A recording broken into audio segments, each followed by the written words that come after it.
Hi guys, this is a quick review on Murder on the Orient Express by Agatha Christie. So there's this train, there's a lot of snow outside, it's traveling across countries, across continents, and a passenger is found dead, and we have to find out who the murderer is.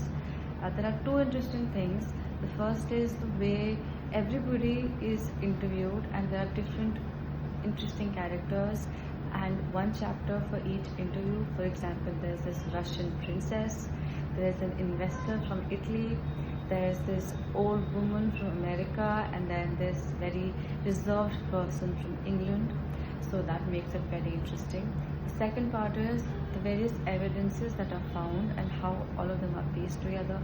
For example, a handkerchief which has an H on it, and now because it's an H, so is it an H in English or is it the Russian equivalent of N? Similarly, there's the cigar, so we have to find out that who smokes cigarette and who smokes cigar and things like that. Similarly, there is also a watch, and then there's this time on the watch which is telling that this is the a time around which the murder took place, and how can we have the alibi of different people. The person who was murdered is actually also a very big criminal, and he was involved in kidnapping of young children and then asking for ransom.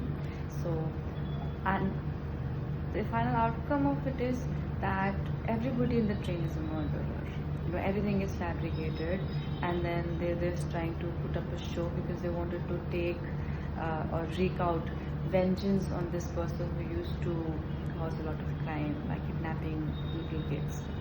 I think my two takeaways from this first is that